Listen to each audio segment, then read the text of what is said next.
really affects their ability to be creative. And I don't know if any of you have talked about service learning, but I'd love to talk to you about that, and I think my time is up.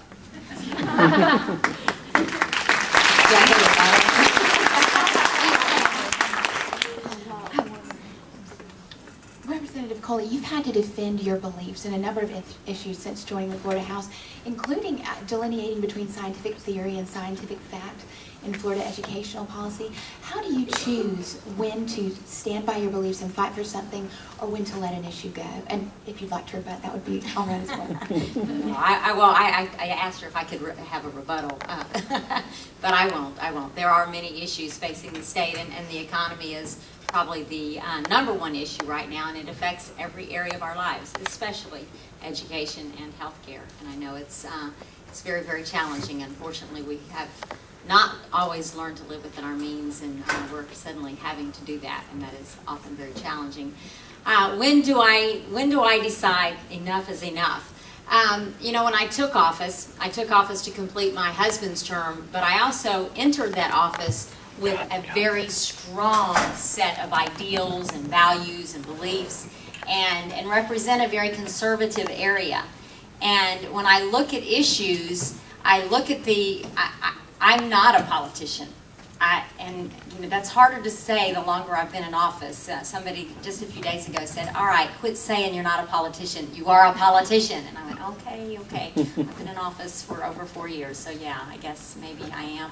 But I didn't intend to be. And so when I entered, I said, you know, I'm not a politician. I am here to try to make a difference. And I take my title, representative, extremely seriously. I feel like I am my constituents' voice. I have to step out and say, this is what I've heard from my residents, from my constituents. This is what they're telling me that they want, they need, this is what they think, this is what they feel, and I have to be their voice. And so yes, I have stepped out a few times and taken a couple of controversial stands, and decided that I would be there until the end. And I would either win or I would lose. But I would fight until the end. And I think that is what is most important. I'm not going to compromise on my foundation of values and ideals.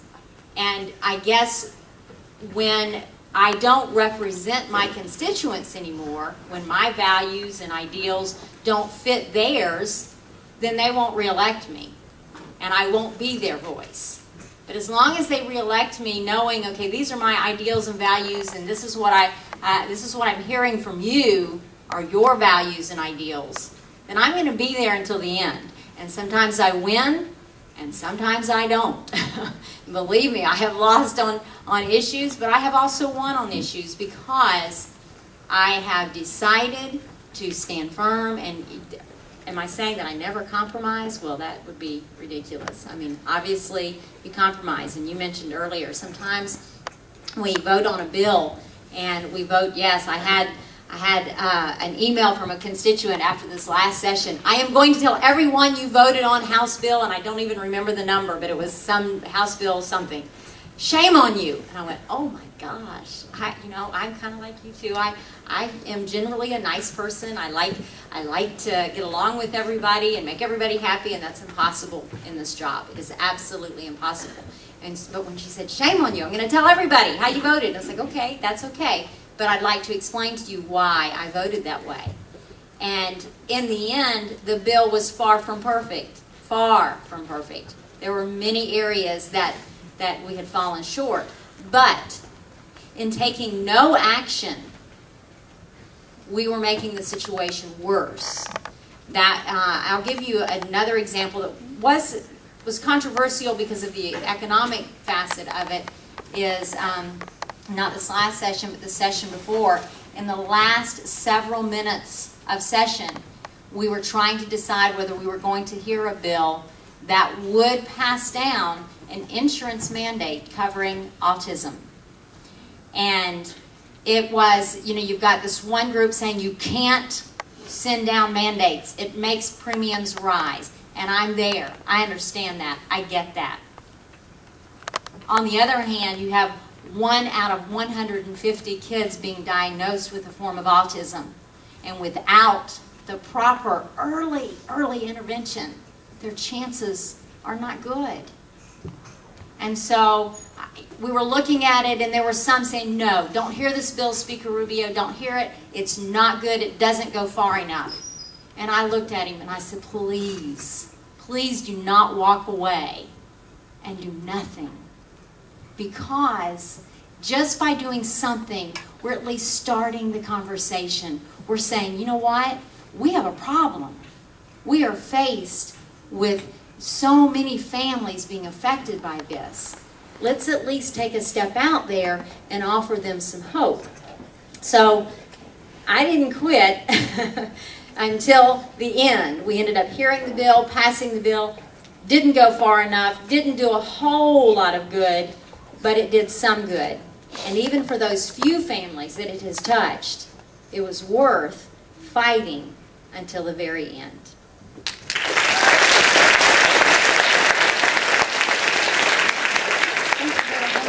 We've got about 15 minutes left, and now we're going to open the questions up to you. So if you'll raise your hands, I'll call on you, and you can just speak the question out, rather to an individual member of the panel, or the panel as a whole, or for any reason if you have a question to me, that's fine too. We'll start with you right here. Sure, go ahead. Okay, so with the fact that Florida schools in my area, I know we've closed about 3 and consolidated a lot. With everything kind of going downhill in the education area, with teachers getting frustrated about FCAT and not having money to do anything about it, is there any plan, or do you see any hope for the education in the future? Because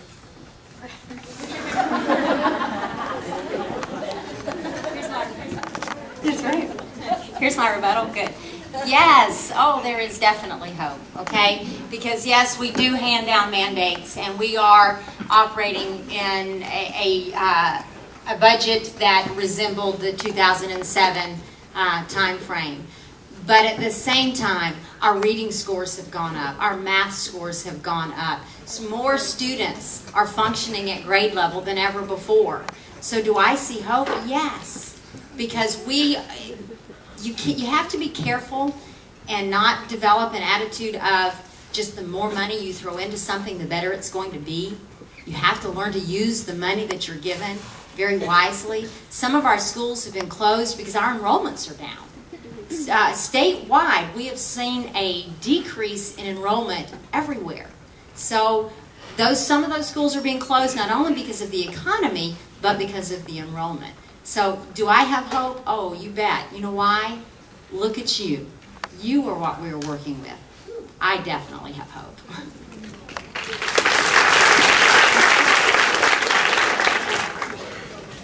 Thank you.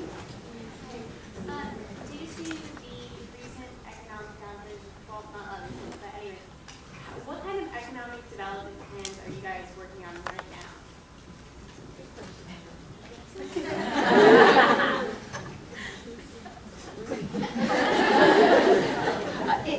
Look, I don't think there's any one of us on this panel who's a natural responder to your question. But the governor has a number of agency heads whom he's charged with helping to keep the economy going. The governor has something called the Office of Tourism, Trade, and Economic Development, which also oversees Enterprise Florida. The legislature is nice enough to offer stimulus incentives to a lot of businesses that want to relocate here, whether it's offering them tax incentives, whether it's making it easier for them to acquire buildings, but they create a number of incentives to lure those businesses here. Obviously, investing in education is a really important form of economic stimulus, because if we're training better workers, then we're doing a better job.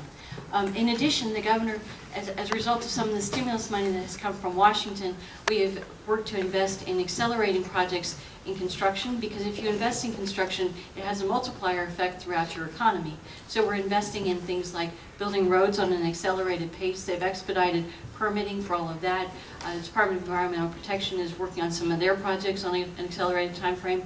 The Department of Education, I believe, is working with our colleges and universities to accelerate some of their investments. So what we're mostly trying to do is, as those stimulus dollars come down, we're working to get them in hands of consumers who can spend them as quickly as possible, because we believe that will help jumpstart the economy. In addition, one other thing that you should know that this administration has tried to do is government exacts a lot of costs from people who are trying to do business in the state, and we do it through overregulation. And so one of the other things that this governor has asked us to do is keep looking at ways that we charge people little fees here and there, or that we overregulate them, because we want them to get to work as fast as they can. So reducing unnecessary regulation also makes a big difference.